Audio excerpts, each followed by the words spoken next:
all the props or put them on blast. We don't give no hot takes, only talk facts. We're giving all our devotion, riding high on this wave of emotion. Going all out, yeah, cause this is our time. No, ain't no stopping us till we reach the finish line. All in, we came here to win. We're gonna give everything. S-I-C-K on the run. S-I-C-K, sick, sick. On fire, we're ready to fight. We'll bring the house down tonight. S-I-C-K on the run. S-I-C-K, sick, sick. Play it on the car ride, play it when you lounge. X and O, you know that we can hold it down. Shout out to my man Sammy, got it off the ground. And to all the listeners tuned in right now, got debates, analysis, and speculation. This is sports talk for the new generation. You know where to find us, got a reputation. Sick podcast, your #1 sports destination. Giving all our devotion, riding high on this wave of emotion. Going all out, yeah, cause this is our time. No, ain't no stopping us till we reach the finish line. All in, we came here to win. We're gonna give everything. S-I-C-K on the run. S-I-C-K, sick, sick. On fire, we're ready to fight. We'll bring the house down tonight. S-I-C-K on the run. S-I-C-K, sick, sick. S-I-C-K, it's the sickest podcast. Tune in for the audio, or you can even watch back. Giving players all the props or put them on blast. We don't give no hot takes, only talk back. S-I-C-K, S-I-C-K, S-I-C-K, S-I-C-K, S-I-C-K, S-I-C-K, S-I-C-K. all in, we came here to win. We're gonna give everything. S-I-C-K on the run. S-I-C-K, sick, sick. S-I-C-K, it's the sickest podcast. Tune in for the audio, or you can even watch back. Giving players all the props or put them on blast. We don't give no hot takes, only talk facts. We're giving all our devotion, riding high on this wave of emotion. Going all out, yeah, cause this is our time. No, ain't no stopping us till we reach the finish line. All in, we came here to win. We're gonna give everything. S-I-C-K on the run. S-I-C-K, sick, sick. On fire, we're ready to fight. We'll bring the house down tonight. S-I-C-K on the run. S-I-C-K, sick, sick. Play it on the car ride, play it when you lounge. X and O, you know that we can hold it down. Shout out to my man Sammy, got it off the ground. And to all the listeners tuned in right now, got debates, analysis, and speculation. This is sports talk for the new generation. You know where to find us, got a reputation. Sick podcast, your #1 sports destination. Giving all our devotion, riding high on this wave of emotion. Going all out, yeah, cause this is our time. No, ain't no stopping us till we reach the finish line. All in, we came here to win. We're gonna give everything. S-I-C-K on the run. S-I-C-K, sick, sick. On fire, we're ready to fight. We'll bring the house down tonight. S-I-C-K on the run. S-I-C-K, sick, sick.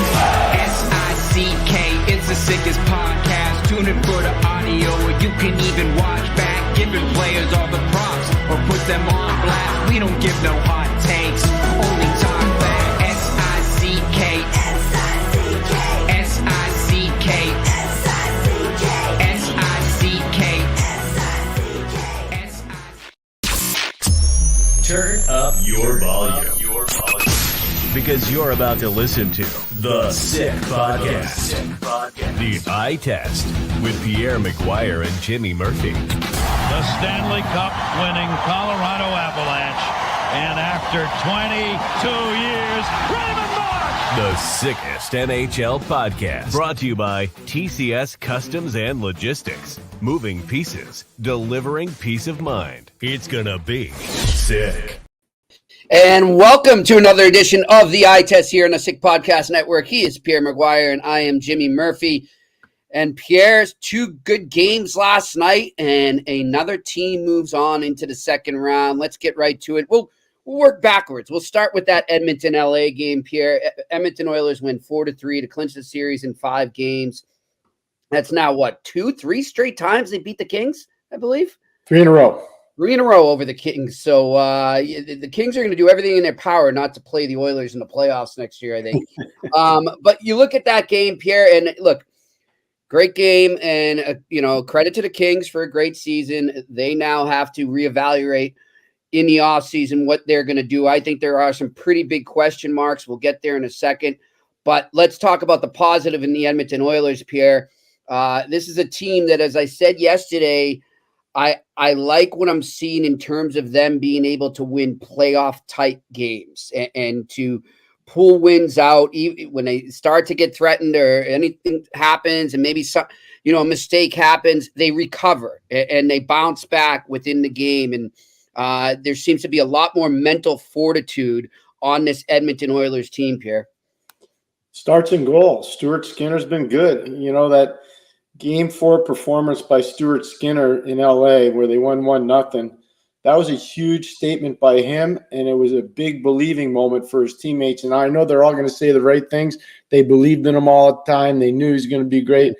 But Stuart Skinner's been really good. He's been full value here in the first round of the playoffs against LA. Those games are a little closer than people think outside of Game 1, which wasn't very close, I didn't think. And LA won Game 2. But outside of that, the games were pretty close. The other thing is, and I've been telling you since Coffee got there, and I mean it, Evan Bouchard took his game to another level, Jimmy. And we talked about it from the time Paul got there. Yep. And now it's all of a sudden like Evan Bouchard's this revelation. He's not. He's always been a really good player. He needed to be coached up. Yeah. And he's getting coached up. And Paul Coffey and Chris Knobloch have done a really good job with him. So hats off to those guys. And I'm not rescinding that. I'm not rescinding that praise. I know people love to, he was always good. If he was always good, why wasn't he doing it before? Yeah, exactly. He wasn't doing it before. All those guys were minuses. All of them. Yep. And I got to give Paul a lot of credit. I'm proud of him. You work with a guy, you win a Stanley Cup with a guy, you got a feeling for the guy. You care about him. Of course. Paul's done a really good job there, and hats off to him. Hats off. For sure. All right, Pierre. So now let's go over to the LA side, because as you and I were just discussing this afternoon, there's going to be some changes. Likely the big one right now that everyone will talk about is behind the bench. Yeah. And the interim coach there, I think Jim did a pretty good job. I don't blame this per se on him. I think there were flaws in this team throughout the season. One of the players that everyone's going to point out right now, well, they already are, to be honest, is Pierre-Luc Dubois, and what happens from here, and will he ever get it together? And then I think it's fair, Pierre, to look atop and look at the management right now and look at the job Rob Blake's done, big picture as a whole. The Kings have not made it past the first round in 10 seasons. He was the GM for 7 of those seasons.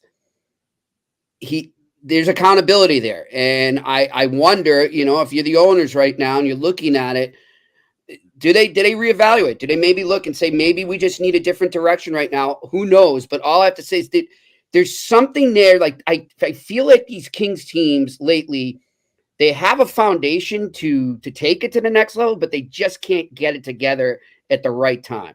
One of the scary parts for them, Jimmy, is going to be Anze Kopitar's not getting any younger. Yes. And Drew Doughty's not getting any younger. And both those guys are critically important players in the near future for that team. They really are. They both have serious game left in them, but they're not getting any younger. That's number one. Number two, the offense wasn't there from Phil Deneau.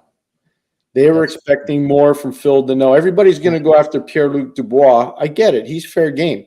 He got 2 goals in his last 29-something games. Like the numbers are not very complimentary to Pierre-Luc Dubois. But Phil Deneau's got to do something too in the playoffs. Yep. And I don't see anybody taking a run at him. No. So, and I like him too. I think he's a I love him. and a good player, but you got to call it the way it is.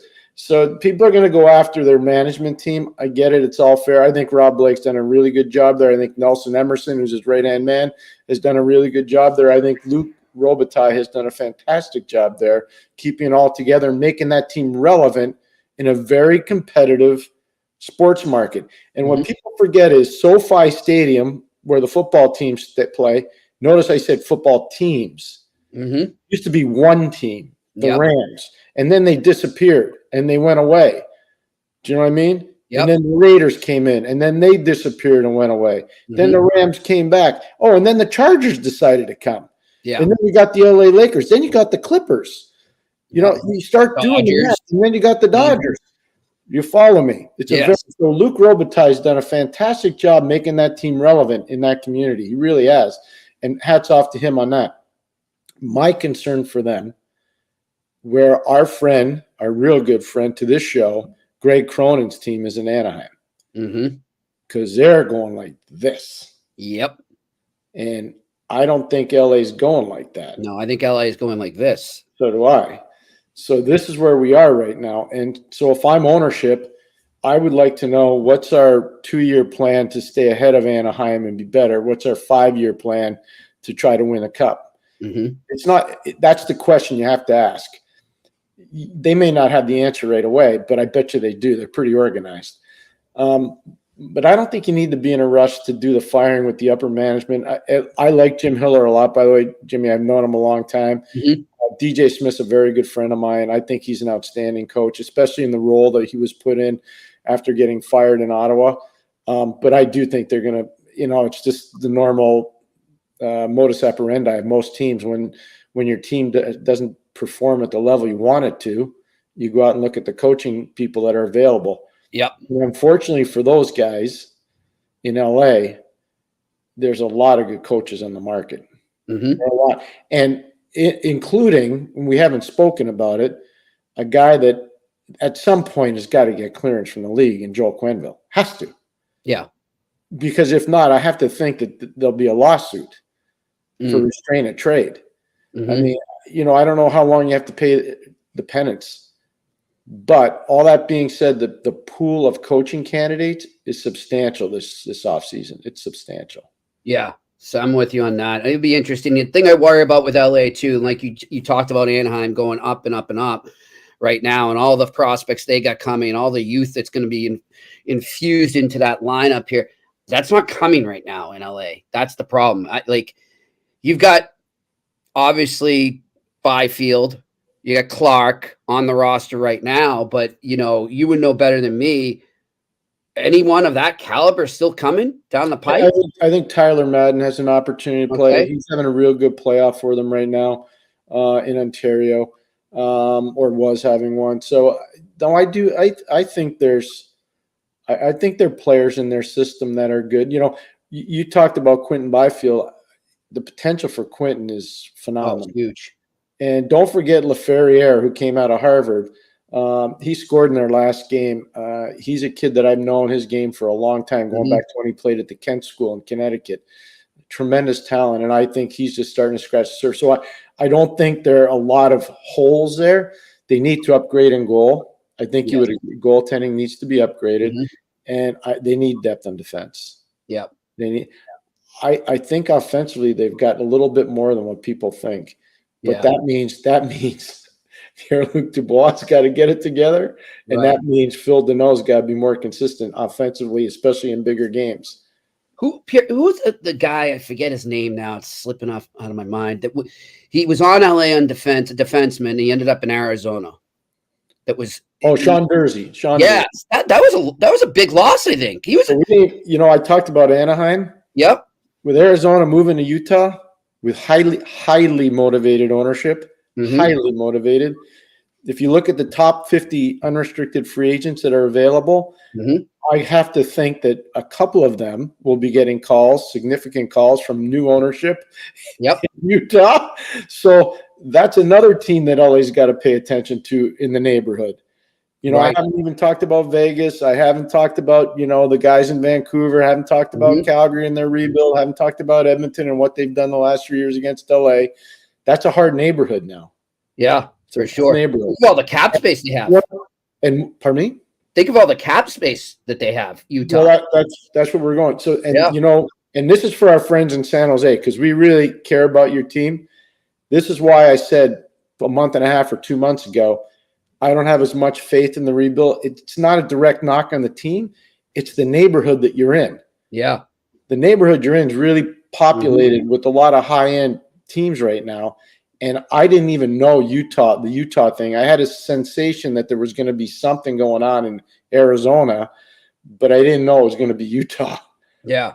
And when Utah became in play, that changed the rules of the game in the Pacific Division. Yeah, for sure. They're a team to watch, and they already have great young players on the roster. So now they can sprinkle in some veterans over that. All right, Pierre, let's go back to the earlier game last night. A hell of a game, just like this whole series. This has easily been the best series in the 2024 Stanley Cup playoffs so far. And, of course, that's the Dallas Stars, the Vegas Golden Knights.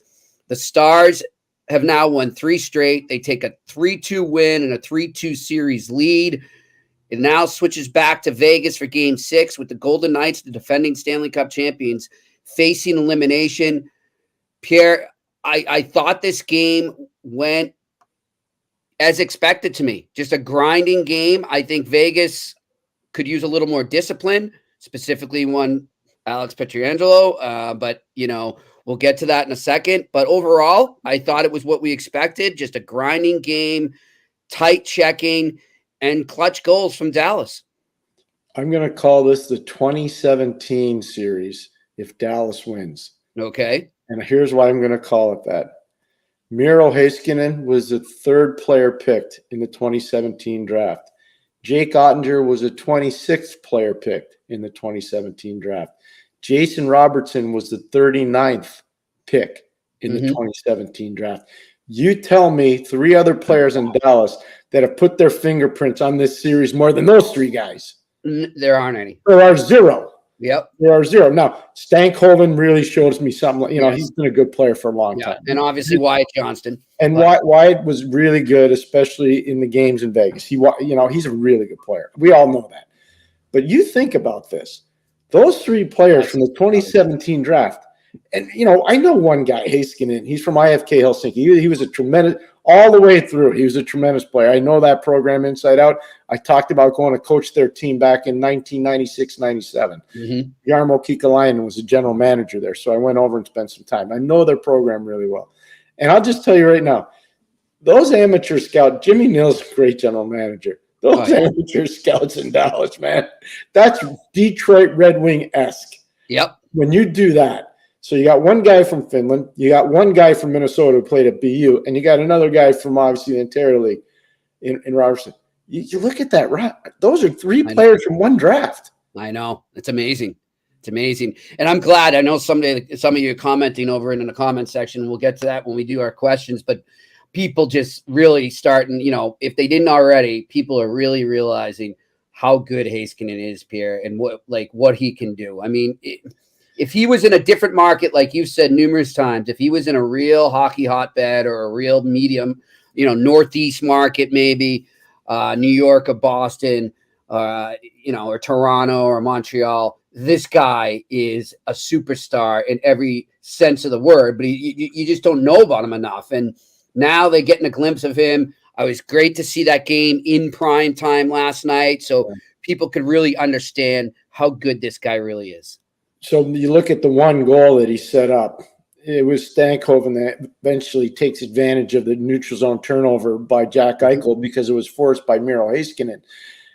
If you watch Heiskanen play, he can play the right side for half a shift. He's a left-hand shot. Then he can go over and play on the left side. Yep. Then he can go back on the right side. I'm not kidding you. They play basically 5D. They do. They play 5D, and he's doubling up a lot. But here's the thing, and I said this when we were in Edmonton. Kenny Albert and I were there for 2.5 months back during the pandemic. And I remember watching him practice, and I remember watching him skate, and I'm going, okay, When I was a young guy, I saw Brian Leach play for Jack Gardner, or for Gardner, sorry, Coach Gardner, I should say, at Avon Old Farms. Mm-hmm. And then I saw Niedermeyer playing in Kamloops with Daryl Sador for Tom Rennie. Mm-hmm. And I was going, okay, those two guys were off the charts, left shot defensemen that played, and they're Hall of Famers. And this is a few years ago. It was 4 years ago, Jimmy. 3 years ago. 4 years ago. And I'm watching this and going, this guy's really good. Yeah. And then you see him every day. Yep. And I know I told you this last time. He's a combo of Niedermeyer and Leach. Yeah. And nobody, that is some high praise. This guy gets no fanfare. Like zero. Yeah. I know his teammates appreciate him. And I know his coaches appreciate him. Yeah. And I guarantee the fans in Dallas appreciate him. But there's no fanfare there. It's unbelievable. Not even a Norris Trophy nominee. I know. That's what I was just going to say. You don't even hear him in that conversation for the Norris, which is a shame. But he will be. It's happening. I think this playoff might be the coming out party that he already should have been recognized for. But I think he'll finally get that this time. Looking around though at the rest of the game, Pierre, what else did you think Dallas did to come away with the win there? They defended really well in the third period. Rather than just sitting back and letting Vegas come at them, they started establishing more on the forecheck. I heard Ryan Callahan, actually, to his credit, talk about it during the broadcast last night. He deserves credit for that as an analyst.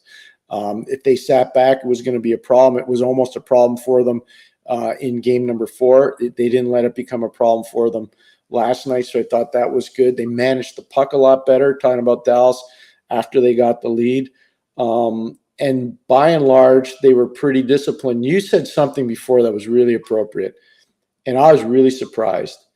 Alex Pietrangelo is a world-class player. He's played in a lot of big games. He's been the captain of a Stanley Cup winning team. Mm-hmm. That was bad last night, what he did. Yeah. I couldn't believe it was him. He's got carryover stuff with Tyler Seguin. I don't care.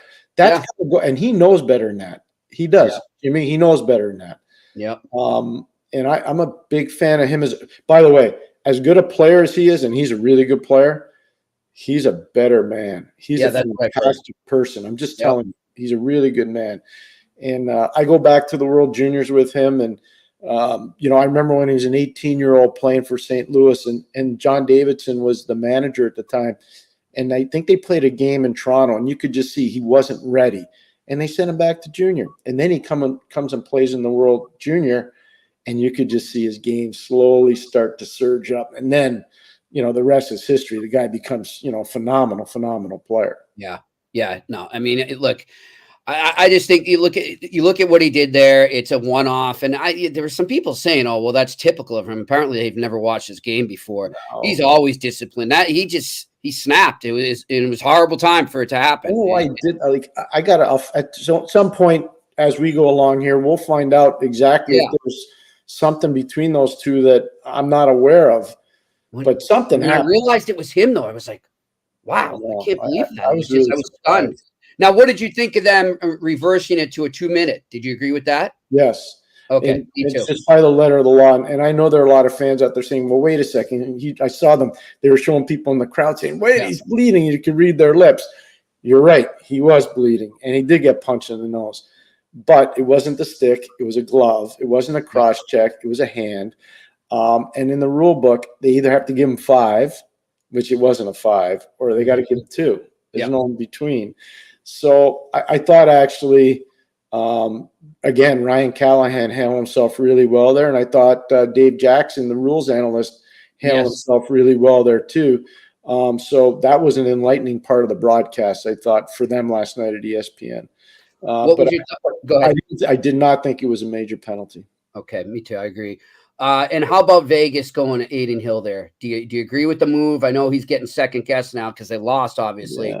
But I'm at first I didn't agree with it, Pierre. But then I thought about it, and Cassidy's probably looking at it, saying the momentum's changing here really fast.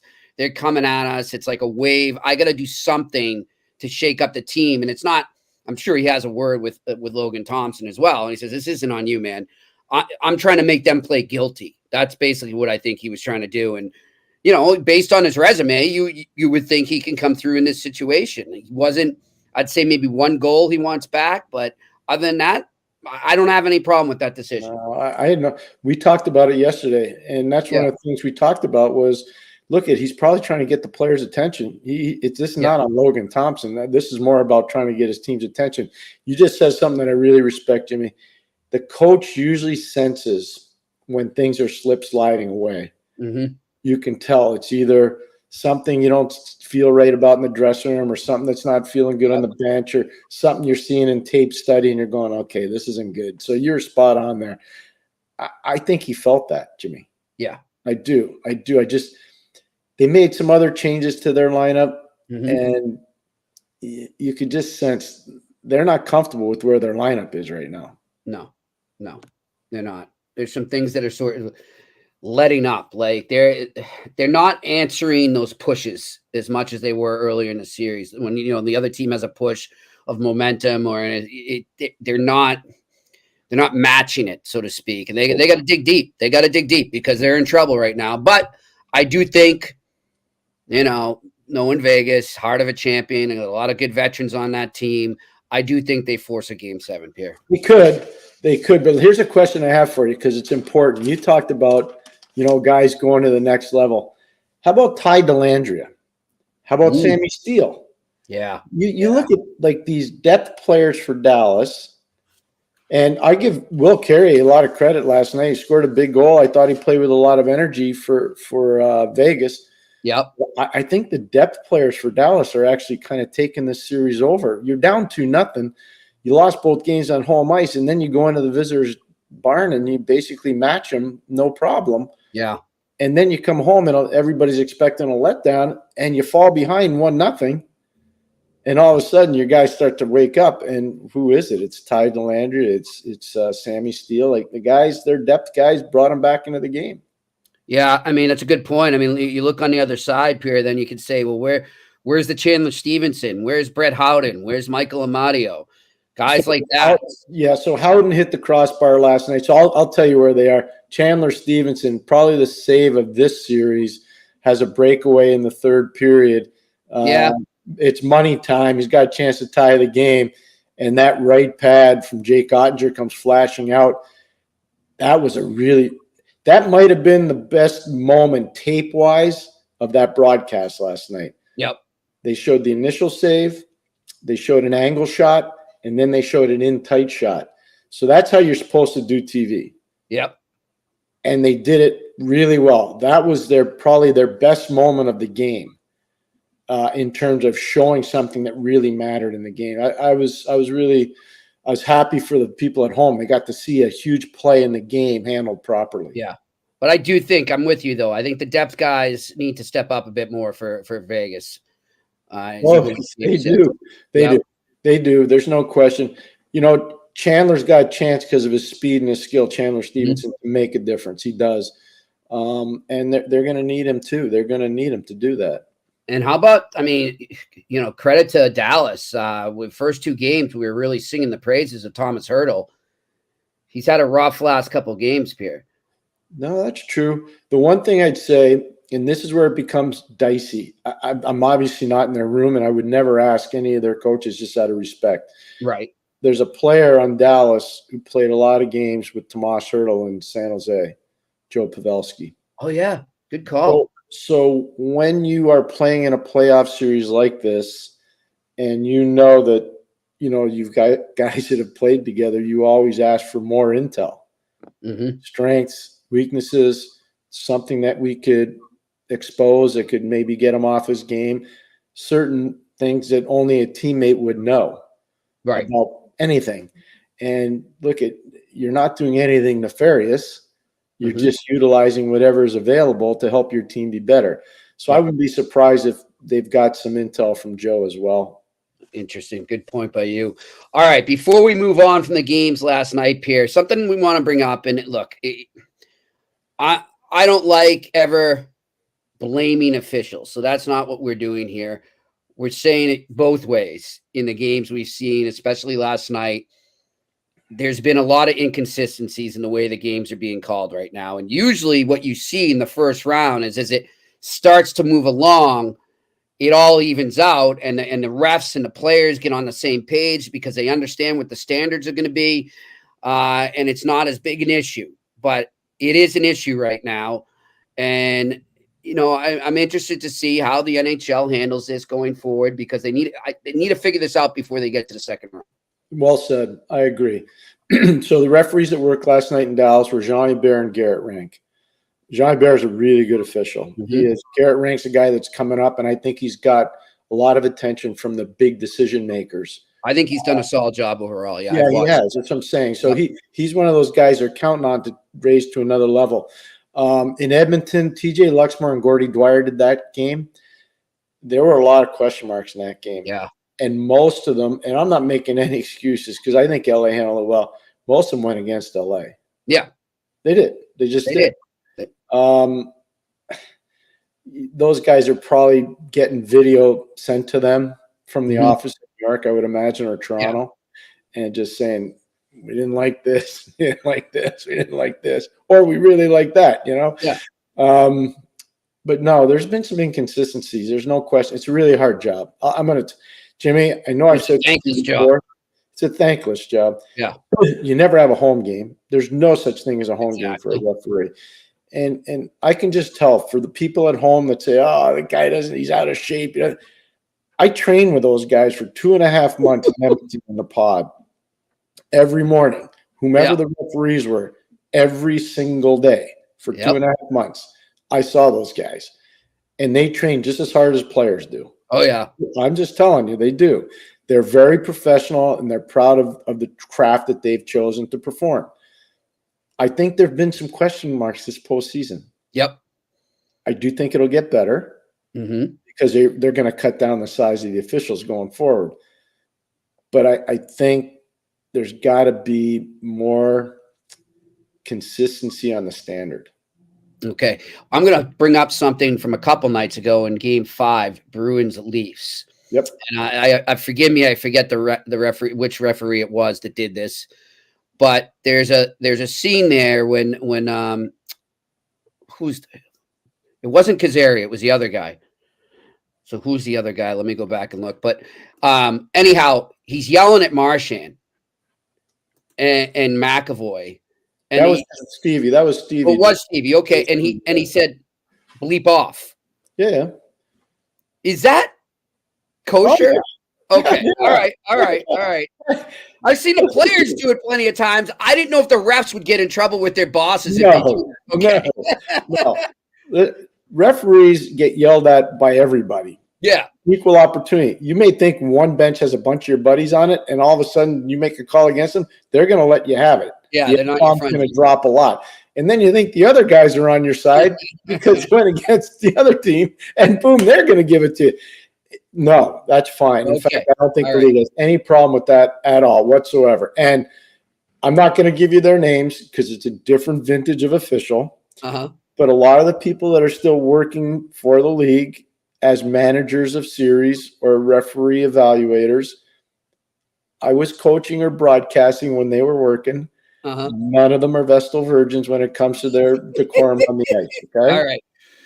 And I don't think that's a big deal. I'm not. Some people are going to say, McGuire, that's so draconian and mean-spirited. I don't think that. It's not a library. I just think it's just weird. Like, I don't usually see them. Like, they do a good job. And what I'm saying right now, Pierce, I'm giving them credit. Okay. Because I think they do an amazing job of biting their tongue and not saying something like that, given the verbal abuse that they take from the players. So that it was rare to me to see a guy just say, screw this, I'm going to give it to him, and so I was just stunned a bit, but hey, credit to them. They do an amazing job.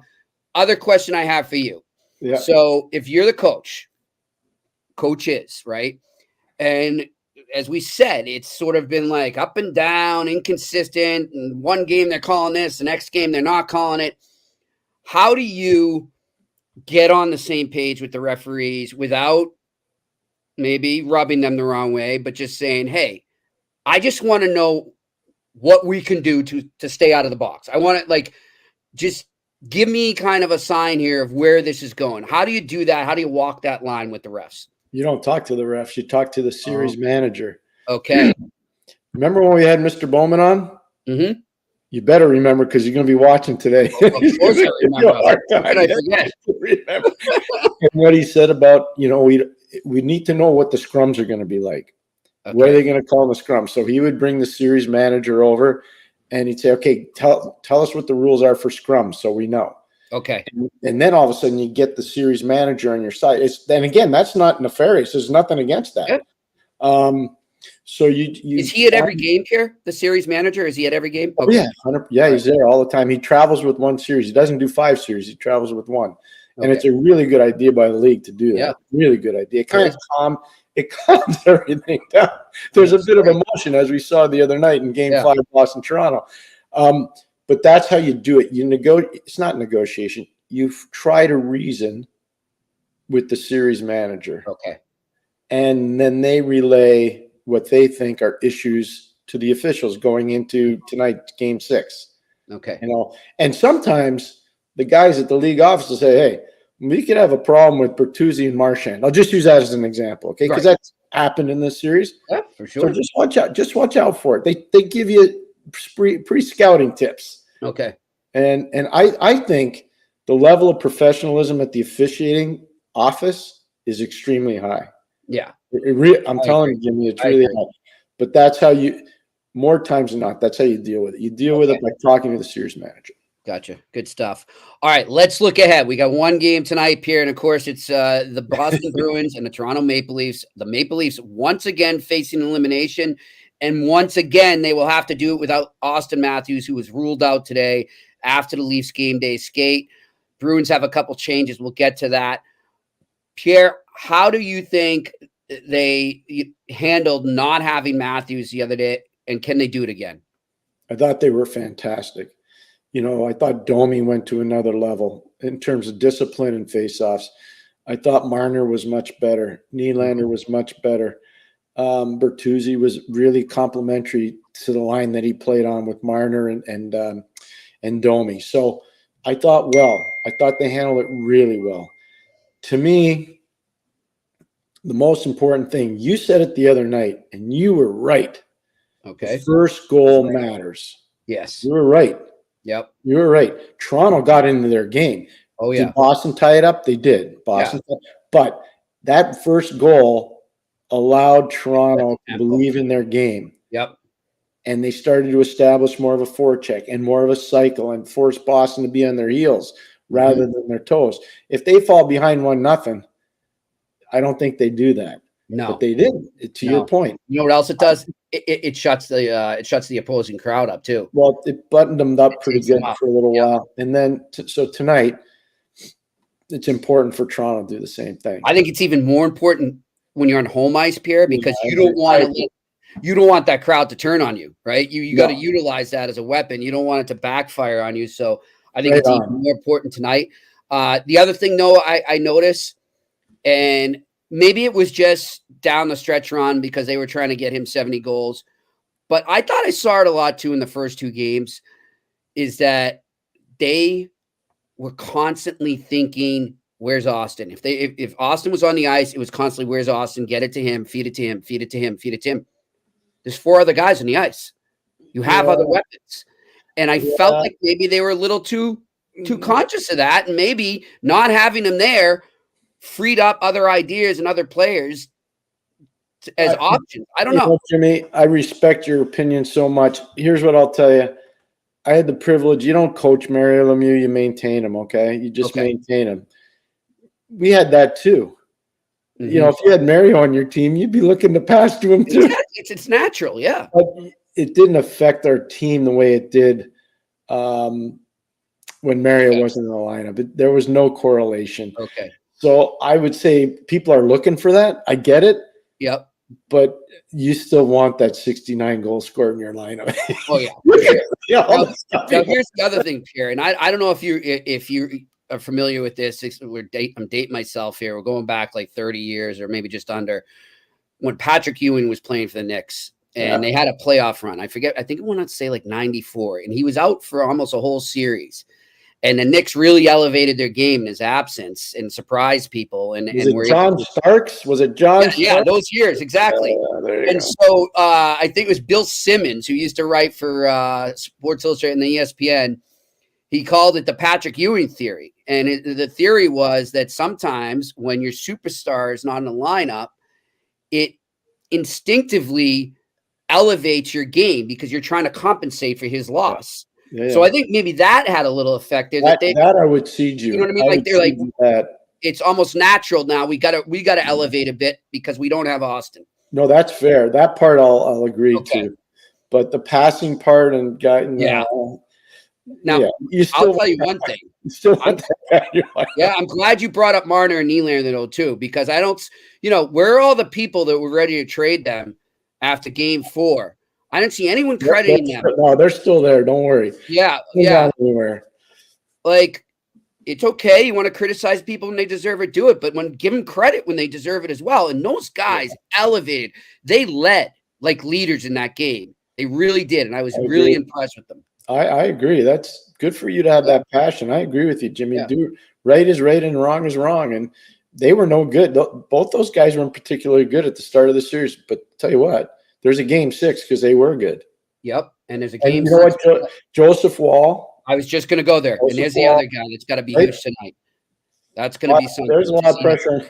Like, okay, he was in Boston. I get it. He's playing with house money because nobody's expecting anything. Yeah. They're expecting to go back to Boston. Oh, yeah. Yeah. So it's a different thing now. Pierre, it's hilarious. I'm like you. I listen to all sorts of different radio broadcasts all across the league. And of course, I want to get a sense of what the feels like in the Toronto market during this series. So every day, I'll listen to Boston radio for a bit, and then I'll listen to some radio shows up in Toronto. And the difference now compared to Friday, or even Monday, it's like black and white difference. Oh, we're taking it back for Game 7. And it's, a couple days ago, the sky's falling and blow it all up and trade him, fire him. It's hilarious. It's just amazing how it swings so much. Like you said the other day, Pierre, peaks and valleys. Remember what we talked about. What makes this sport so beautiful, our fans are so passionate. Oh, yeah. And they ride the same wave that the players and the coaches and the managers do. They just don't have the bumps. They don't bleed. They don't get sutures. Yeah. They don't lose their teeth. But they hurt just as much as the players do. I'm telling you, that's what's beautiful about our fans. It is. They care so much about the sport. Thankfully, the players are a little more even keeled at time, though. Anyhow, all right. Let's look ahead though at this game. I think we pretty much nailed it. All those guys that we mentioned, they're going to have to come up big, and Wall's going to have another big game. But on the Bruins side, what did they not do in Game 5 that you see them having to get back to doing in this game? Bring the heat at the start. Don't be on your heels. Remember, I texted you. I said they're on their heels. They're in trouble. Get on your toes. Yeah. I'll never forget this. And you can ask Claude Julien this. 2013, Boston's playing Chicago. And it's a tight game to force a Game 7. It's Game 6. And Bolin and Bickle are running around, and they're doing their stuff for Chicago. Yeah. And I'll never forget, Bickle might have scored, and Claude, it's a 1-goal spread. And Claude is telling the guys, hey, get on your toes. All of you are on your heels. And he said it 2 or 3 times. He went up and down the bench. They had nothing left. They had nothing left to give. And then the killer bees, as they call them back then in Chicago, Bolin and Bickle, they went to work and took over, and they won the cup. They're second of 3 in the mid 2000s. Yeah, but I'll never forget Claude, and he remembers.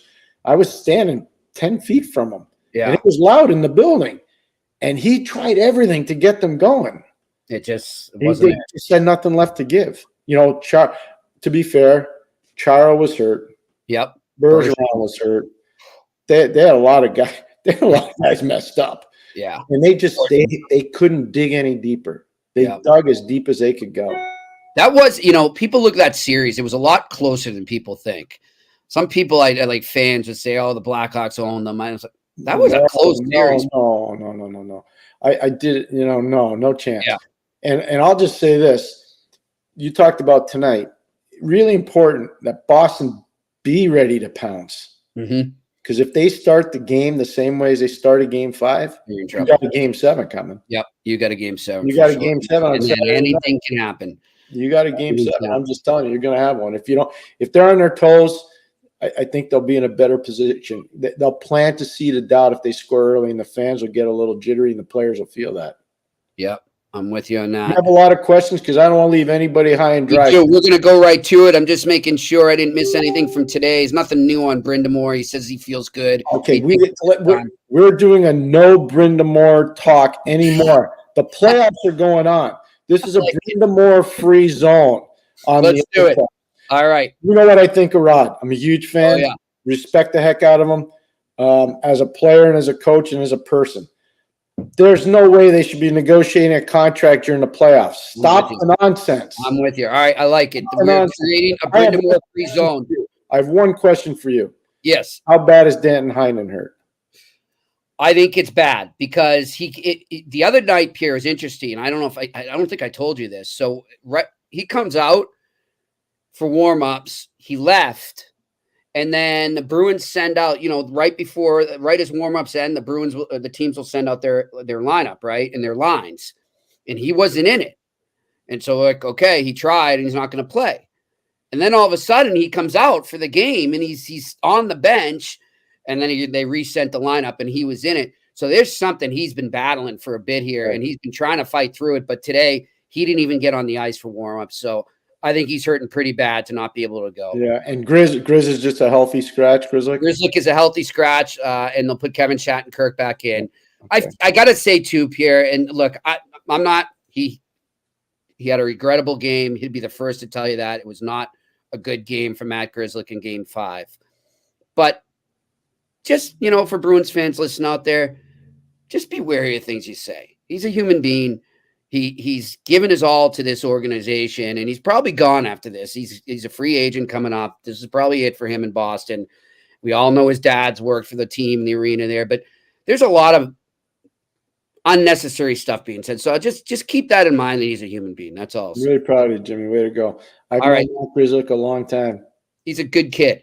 He's a really good kid. Everybody that's going after him, you'd love to have him date your daughter, or you love to have him as a child.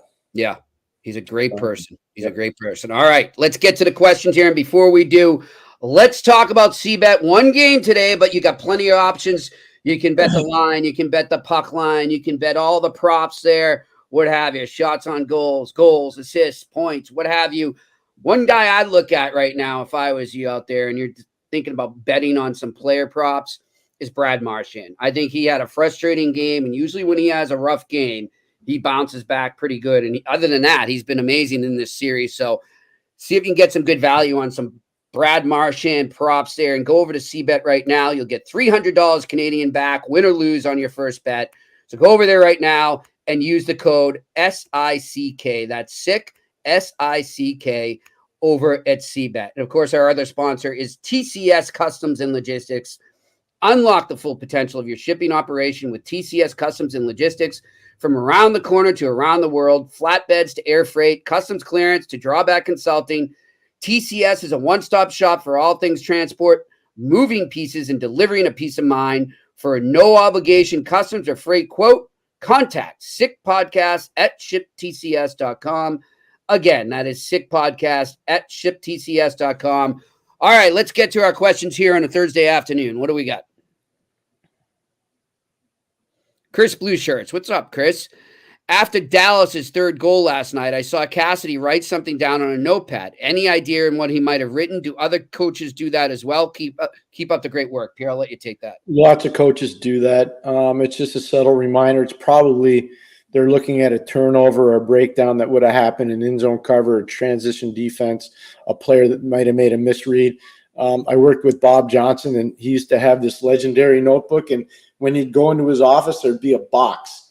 And in the box, every single notebook he ever filled up from all his coaching, whether it was at, University of Wisconsin, Colorado College, international events for Team USA, Calgary Flames, or the Pittsburgh Penguins. He always had. So it's been going on a long time. But, yes, coaches do write in their books. And I have no idea what he would have been writing. I have no idea. All right. Let's head over to the next question here.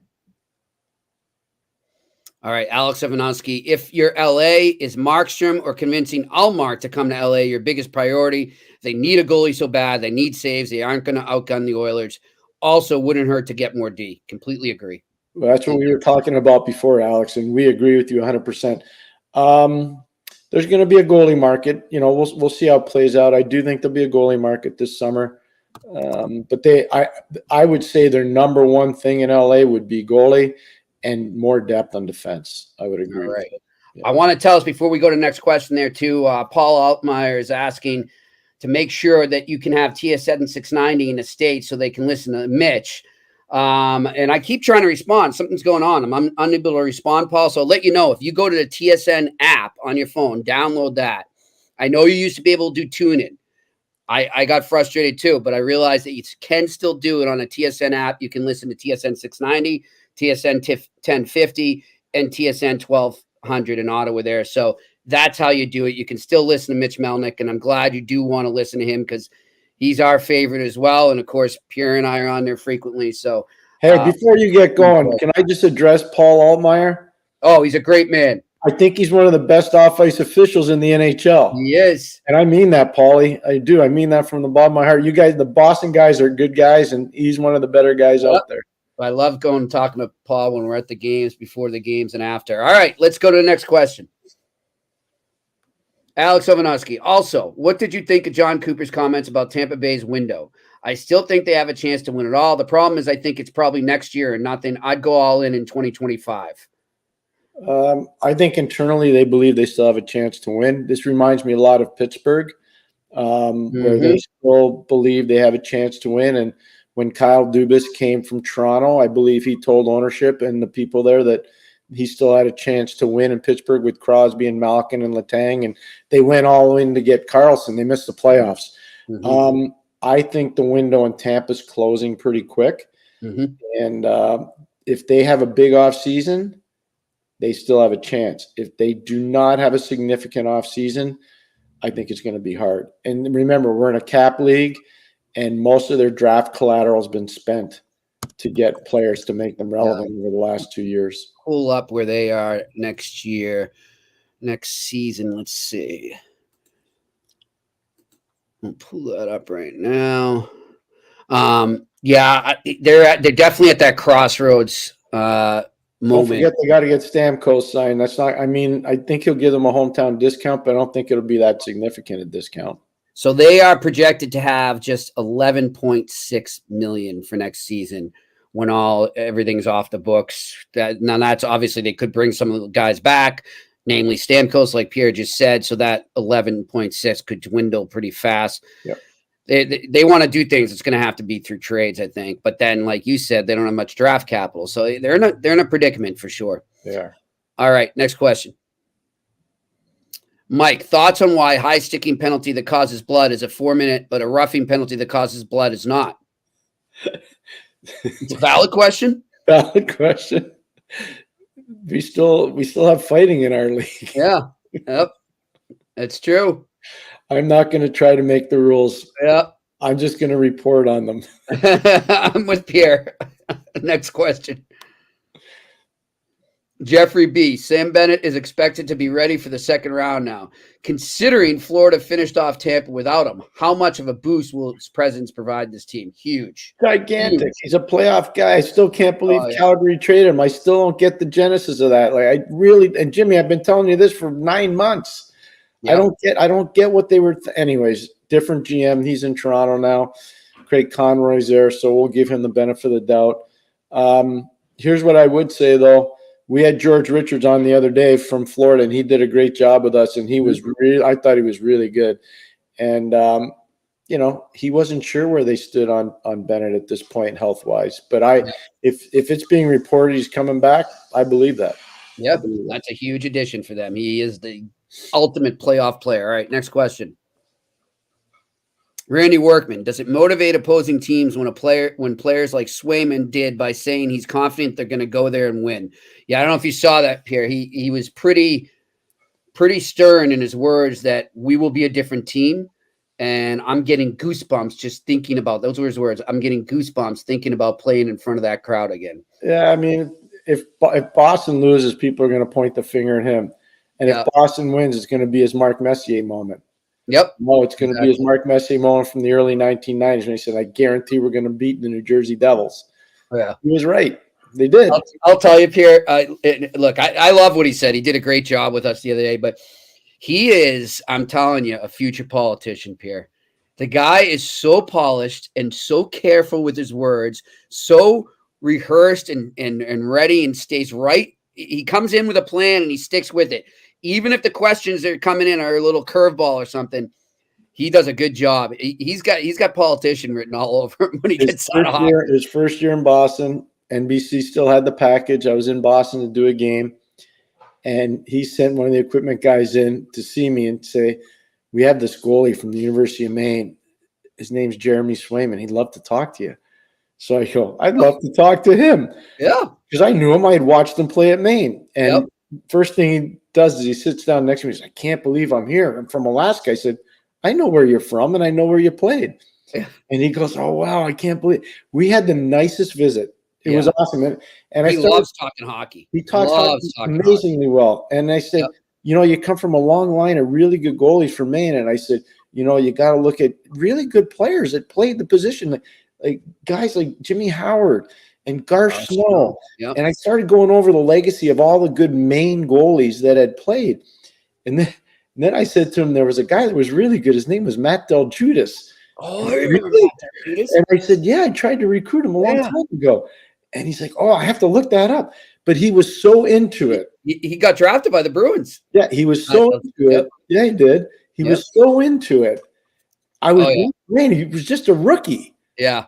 I just said, that guy's – anytime I talk to a young player that has passion like that, it's awesome. I know even when they had the dark days, and everybody experiences the dark days. They do. It's not always, peaches and cream. There's a lot of bad days too. But when they had that passion, they can overcome that. Yeah. And this guy definitely has the passion. He's great. He loves talking college hockey. I've had big fan of him as a person. And he's always saying, your UMass boys, Murph, they're looking pretty good. I don't know, and he's like, so he's great to talk to. All right, next question. Hey, guys, just throwing this out there. If Leafs force a game 7 and lose, will that still be seen as a positive in Toronto? I don't think so. I get what the question where it's coming from. Like, they rallied from 3-1. Does it kind of put all that fire him, trade him on the back burner? I don't think so. I think this is it for this group. I don't think so. Unless they win. I mean, if they win and go on a run here, all bets are up. Win, I mean, if they don't win, I don't see they don't get out of the first round. I don't see that being. There's going to be change. No. All right, next question. Vincent Yoel. Hello, esteemed gentlemen. Hello, Vincent. Pierre, would you prefer a few days break between playoff rounds, or do you want to get straight at it? Does time heal or hurt? Get straight at it. Me too. Time heals, it does for sure, injuries, but it hurts in terms of overall play on the ice. Exactly. This is a sport of rhythm. The more rhythm you have, the better you play. And the better you play, the better the series are. And I got to tell you, and the numbers will speak to this, the longer you go into the month of June with hockey, the more the ratings go down. Because people are opening up their summer homes. Kids are off of school. They're going on vacations to Europe. Switching to baseball. Yeah, I'm going to tell you, you can go look it up, Jimmy. The first ever game played in the month of June, the Pittsburgh Penguins in 1992. I was there. And it was like a freak show. People are like, they're playing into June, and what are they doing? Yeah, now they almost press into July. Now we're going into the middle of June, So the sooner they can get it done, the better it is. I just remember, Pierre, and you'll remember it as well because you did the series 2019. You remember how long the Bruins had off? It's like 14 days. Yeah. 2 weeks even. No good. Heading into the final. They actually, I was thinking about this the other day. They actually held an inter-squad scrimmage at TD Garden. Let the fans come in for free just to stay fresh and in game shape. So they must have got that from a very veteran hockey person, because I will tell you right now. Did Scotty do it? 2 years in a row. Scotty didn't coach the first year, was Badger. Okay. We had practice. Kevin Stevens will tell you, we had practice games with officials, real officials. Yeah, they did officials. No fan. but real games. Yeah. And the next year we had a little bit of a break, and Scotty did the same thing. And Scotty said, we used to do that in Montreal all the time. That's one of the ways of keeping that rhythm going. Yeah. Look It's at one of the Alex ways B. of doing Smith. it. Alex B. Smith, who I know well. Hey, Alex, in comment section there. He's a Chicago Blackhawks fan. He says, yeah, ask the 92 Hawks about too much time off. No, come on, Alex. Alex, come on. Look at the Penguin team. They won 11 straight games to win the Cup. The only team in history to ever do that. They won 11 straight. Come on, Alex. He's just a Blackhawks fan. I'm joking. God bless him. All right, next question. Mike, a lot of talk about McGuire on yesterday's pod. Not enough about high skin. We did. We got to him. Kid is unreal. He's not. Is he not a top 5 D man in the league? And we agree with you, Mike. Miro is not a Norris Trophy nominee. Like, come on. Yeah. And what's breaking my heart, and I told this to Jimmy, he needs more love on the broadcasts. Yeah. So one of the things they should do, and if they have, because I'm going back and forth across the border. So when I'm in Canada, I'm watching the Canadian show. When I'm in the States, I'm watching the U.S. show.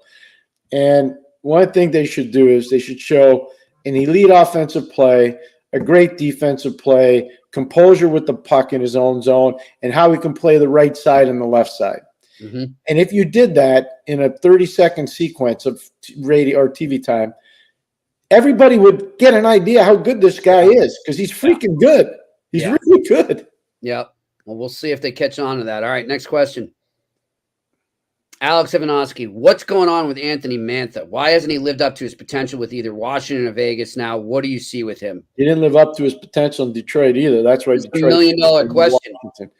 So he needs more enthusiasm. How's that? Is that fair? Yeah, I think that's very fair. Enthusiasm. Lightly. Get out there. He's a big body and he can skate. I'm not saying he has to crush guys. He doesn't have, but get involved. Yep. Get involved. Yep. All right. Next question. HDR DGS. Hey, gents, who wins the Eastern Conference this year?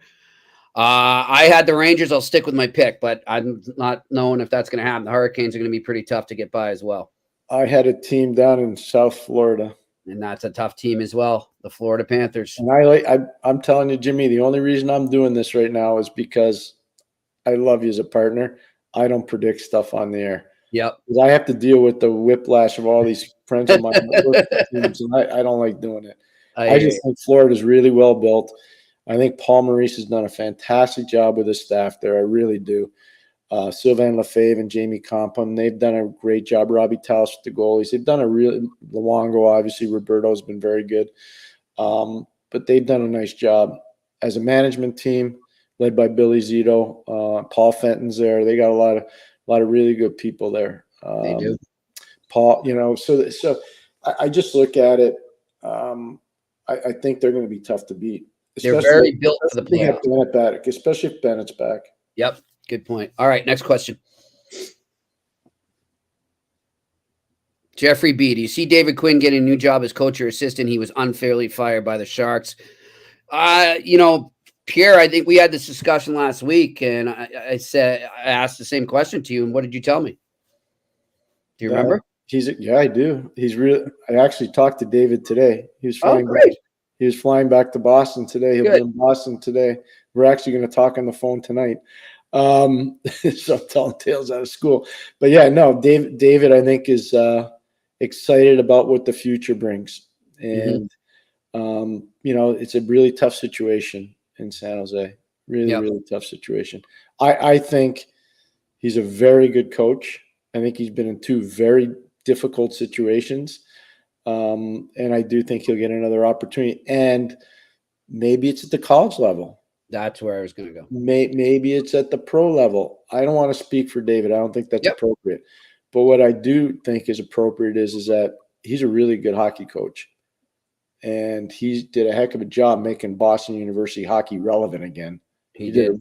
Because they were irrelevant for a while. Yep. He did a really good job making them relevant again. He will land on his feet for sure. All right, next question. I'm telling you, like I said, he's back in Boston. We'll get together soon, but he's feeling really good about himself right now. So I'm excited about that. Good for him. All right, next question. Alex B. Smith, if Calgary decides to ride with Markstrom moving forward, do they deal Wolf, who doesn't need any more time in the AHL, and keep Vladar as well, or make Wolf the backup? I think they're keeping Wolf. They played him and gave him a really good test drive, Alex, down the stretch. Watch those games. And, we had, was it Eric Francis? We had Eric Francis on. Eric Francis, yeah. And so, Alex, my question about Wolf is just his size. He's not a really big guy. So do I think he's an NHL goalie? I do. Do I think he's an A1 starter? I don't. I just don't see that. But they're going to test drive him again next year. I could see him being the backup, and I could see Vladar being traded. Interesting. All right, next question. Dude 1979. Pierre and Jimmy, I love the show. Thank you. I need some advice. We are moving to Minnesota. Oh, he messaged me as well.